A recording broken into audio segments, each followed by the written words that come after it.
আগুনটাকে আসলে লাগছে নাকি কাফির পরিবার নিজেরাই লাগাই দিয়ে সরকার থেকে একটা সুযোগ সুবিধা নেওয়ার চেষ্টা করছে। কাফি নিজেই মনে হয় তার পরিবারের মধ্যে তারা কেউ ঘরে ছিল না, সবাই বাইরে এসে টেকনিক্যালি আগুন লাগাই দিছে। তার বাবার শরীরে কোনো অগ্নিকাণ্ডের এই যে ঘরের মধ্যে তিনি ছিলেন, আগুন লেগে গেছে, সে অগ্নিদগ্ধ ঘর থেকে তারা বের হইলেন, তো কেউ আহত হইল না, কেউ কোনো রকম হাসপাতাল যাওয়া লাগলো না, সবাই একদম সুস্থ আছে। তার মানে বাহিরে তারা ছিলেন, ভেতরে আগুন লাগাই দিয়ে একটা নাটক করছেন কেন? সরকার থেকে ঘর নেওয়ার জন্য। এখন মানে ভাইরাল হবার জন্য অথবা সরকার থেকে একটা ঘর পাবার জন্য কাফি একটা বড় কালপ্রিট। ৩৩-এ যেদিন ভাঙচুর হলো কাফি খুব এনজয় করছে, তো এনজয়ের শাস্তি নগদে কিন্তু পায়ে গেছে, এটা আলাদা ইস্যু। কিন্তু নিজের ঘরে নিজে আগুন দিয়া দিবে, জ্বালাই ফেলবে একটা বাড়ি পাওয়ার লোভে, এটা আমার বিশ্বাস হয় না। তবে হ্যাঁ, কাফির এই জায়গাতে একটু বক্তব্য দেওয়ার সময় মাথা খেলানো উচিত ছিল। সে যখন সে বলছে যে একটা ঘর আমারে করে দিতে হবে সরকারের মাধ্যমেই, তখন হয়তো এটা নিয়ে এই আলোচনাটার সুযোগ আসছে, এছাড়া কিন্তু আসা নাই। আবার অনেকে বলছেন যে কয়েল জ্বালাইয়া সবসময় ভিডিও বানায়, হয়তো মশার কয়েল থেকেই অগ্নিকাণ্ডের ঘটনা ঘটে। বাংলাদেশে অনেক জায়গায় ঘটে, সিগারেটের আগুন থেকে নানান ঘটনা ঘটে, কিন্তু পরিকল্পিতভাবে তার এই বাড়িতে আগুন লাগানো হয়েছে, এটা কাফির দাবি। খুব শীঘ্রই যদি ব্যাটে বলে মিলে অনেককে হয়তো ফাঁসি বরণ করতে হবে।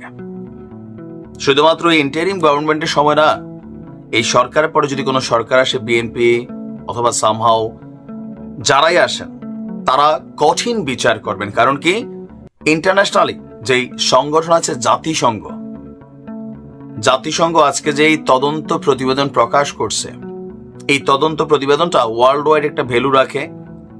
আর এই তদন্ত প্রতিবেদনে যে জিনিসগুলো উঠে আসছে, এগুলাতে শেখ হাসিনার ফাঁসি নিশ্চিত করার জন্য সবকিছুই করবে সরকার, কারণ তাদের হাতে একটা গ্রিন সিগন্যাল চলে আসছে। এই রিপোর্টটা কি সেই রিপোর্ট যেটা তাকে এত বড় বিপদে ফেলতে যাচ্ছে?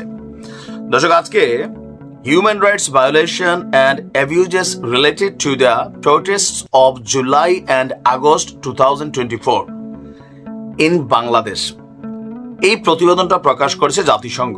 তারা এখানে কি কি গুরুত্বপূর্ণ জিনিস আনছে যে আপনার জুলাই অভ্যুত্থান চলাকালীন বিক্ষোভকারীদের হত্যা এবং তাদের লাশকে গুম করতে সরাসরি নিরাপত্তা বাহিনীকে নির্দেশনা দিয়েছিলেন শেখ হাসিনা। জাতিসংঘের মানবাধিকার বিষয়ক হাই কমিশনের ফ্যাক্ট ফাইন্ডিং মিশন এই সংক্রান্ত একটা প্রতিবেদন আজকে প্রকাশ করা হয়েছে। প্রতিবেদনে বলা হয়েছে, অভ্যুত্থানের সময় 18 জুলাই সন্ধ্যায় তৎকালীন স্বরাষ্ট্রমন্ত্রী আসাদুজ্জামান খান কামালের সভাপতিত্বে কোর কমিটির একটা বৈঠক হয়। ওই বৈঠকে পুলিশ, র্যাব, বিজিবি, গোয়েন্দা সংস্থার প্রধানরা উপস্থিত ছিলেন। বৈঠকে মন্ত্রী বিজিবি কমান্ডারকে আরো সহজে প্রাণঘাতী শক্তি প্রয়োগের নির্দেশ দিয়েছিলেন। জ্যেষ্ঠ কর্মকর্তাদের স্বীকারোক্তি বলছে যে পরদিন অনুষ্ঠিত হয় আরেকটি বৈঠক এবং সেই বৈঠকে শেখ হাসিনা নিজে নিরাপত্তা বাহিনীর কর্মকর্তাদের বিক্ষোভকারীদের যারা আছে তাদেরকে হত্যা করার নির্দেশ দেন এবং বিশেষভাবে বলেন, বিক্ষোভের নেতাদের, দাঙ্গাবাজদের ধরুন, হত্যা করুন এবং তাদের লাশ গুম করুন। ফলে 18 জুলাইয়ের পর আপনার পাওয়া যে নিহতের সংখ্যা, এটা 3 গুণ হয়ে যায় বলছে জাতিসংঘের তদন্ত কমিটি। তারা বলছে যে 18 জুলাই নিহতের সংখ্যা 100 জানা গেলেও পরের দিন 19 জুলাই তা হয়ে যায় 300। ফ্যাক্ট ফাইন্ডিং মিশনের প্রতিবেদন বলছে, সংগ্রহ করা তথ্য উপাত্ত স্বাধীনভাবে পর্যালোচনার ভিত্তিতে জাতিসংঘের এই তদন্ত কমিটি জানতে পেরেছে যে সাবেক সরকারের নিরাপত্তা গোয়েন্দা সংস্থাগুলো, আওয়ামী লীগের সহিংস গোষ্ঠীগুলো পদ্ধতিগতভাবে গুরুতর মানবাধিকার লঙ্ঘনে জড়িত ছিল, যার মধ্যে রয়েছে শত শত বিচার বহির্ভূত হত্যা, অন্যান্যভাবে হিংস্র শক্তি প্রয়োগের ঘটনা, যার ফলে হাজার হাজার বিক্ষোভকারী গুরুতর আহত হয়েছে, গ্রেপ্তার হয়েছে, নির্যাতনের শিকার হয়েছে।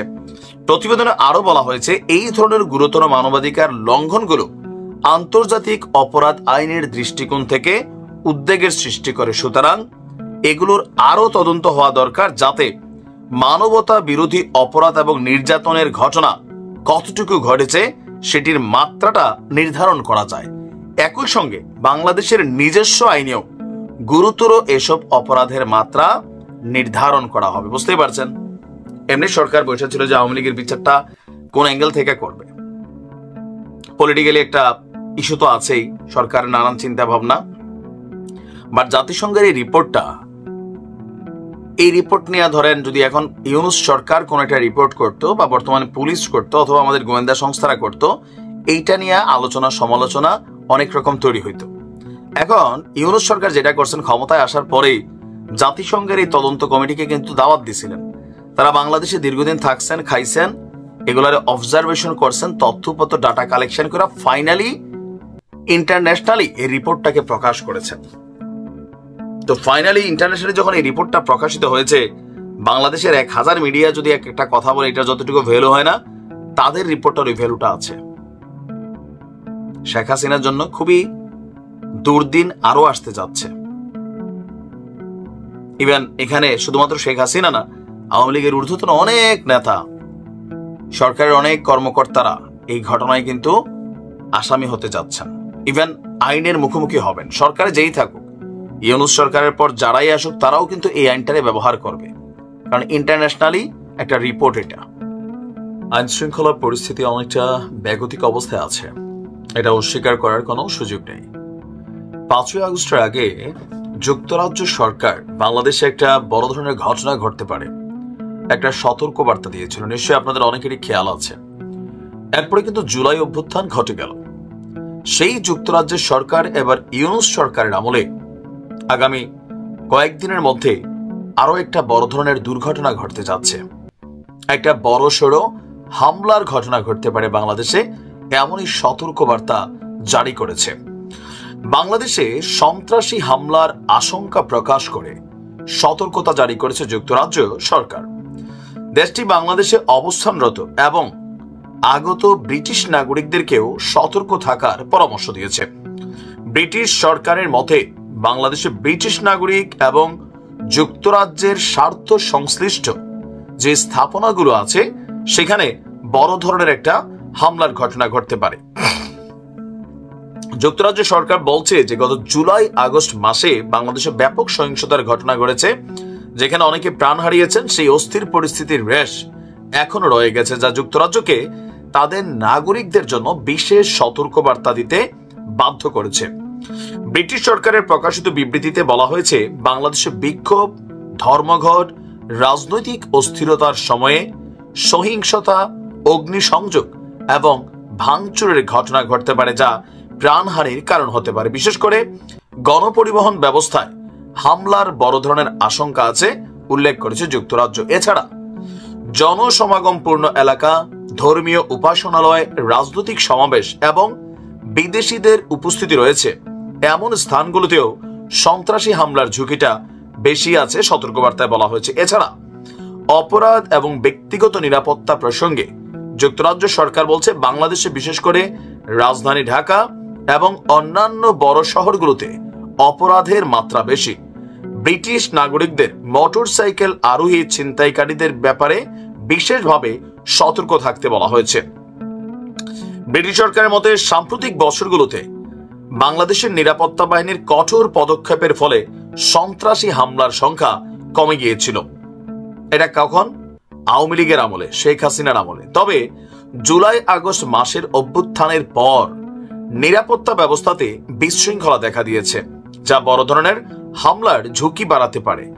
যুক্তরাজ্যের কাউন্টার টেরোরিজম পুলিশের নিরাপত্তা বিশ্লেষণ করে নাগরিকদের জন্য বলছেন, যাতে সন্ত্রাসী হামলার পরিস্থিতিতে কি করণীয় তা স্পষ্টভাবে উল্লেখ করা হয়েছে। এখন দেখার বিষয় অন্তর্বর্তী সরকার এই বিষয়ে কি পদক্ষেপ গ্রহণ করে, কারণ যুক্তরাজ্য সরকার এই বার্তা সরকারকে পাঠিয়েছেন। গেল 31শে জানুয়ারি তাদের ওয়েবসাইটে প্রকাশিত এই বার্তাটা এখনো বলবৎ রয়েছে। এখন কি ধরনের ঘটনা ঘটতে পারে? আমার ধারণা 31শে জানুয়ারি যখন তারা এই ঘটনার এই সতর্ক বার্তা জারি করছে, আপনি দেখেন 5 ফেব্রুয়ারি থেকে বাংলাদেশে অনেক কিছু ঘটে গেছে, ঘটছে না ঘটছে। যুক্তরাজ্যের যে ইন্টেলিজেন্স রিপোর্ট, এগুলো কিন্তু খুবই, আমার কাছে মনে হয়েছে বাংলাদেশ ইস্যুতে তারা যখনই কথা বলে একটা সত্যতা বা ওই ঘটনাগুলা ঘটেই যায়। এখন পর্যন্ত তারা তাদের ওয়েবসাইটে এই বিশেষ সতর্কবার্তা রেখে দিয়েছে যে সামনে আরো বড় কিছু ঘটতে পারে। এই মুহূর্তে ছাড়া বাংলাদেশে একটা মব জাস্টিস চলছে।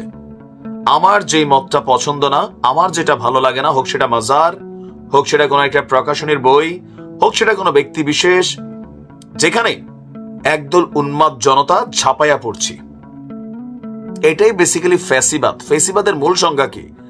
আমার যেটা পছন্দ হবে না সেটা তুমি করতে পারবে না, যদি করো গুড়াই দিব। ফেসিবাদ একজন বিদায় হয়েছে, নতুন ফেসিবাদের এখানে উত্থান হচ্ছে, আর এই ফেসিবাদের কারণে সহিংসতার ঘটনা ঘটছে এবং এগুলো বড় আকারে সামনের দিকে আরো ঘটতে পারে। যুক্তরাজ্যের এই সতর্কবার্তাকে আমি অন্তত হালকাভাবে নিচ্ছি না, কারণ বাংলাদেশ নিয়ে গত 6 থেকে 8 মাসে তাদের যেই সতর্কবার্তাগুলো ছিল এগুলো কিন্তু মিলে যাচ্ছে। এখন আমাদের নিশ্চয়ই গোয়েন্দা সংস্থা, ইন্টেলিজেন্স যারা আছেন, আইন শৃঙ্খলা রক্ষাকারী বাহিনী যারা আছেন, অফকোর্স এই ব্যাপারটাতে কনসার্ন করছেন। ইভেন মবের ব্যাপারে হঠাৎ করে সরকার এবং উপদেষ্টাদের এই যে শক্ত অবস্থান, সেটার পিছনে হতে পারে যুক্তরাজ্যের এই আপনার ইন্টেলিজেন্স রিপোর্ট। তবে সবাই সাবধানে থাকবেন।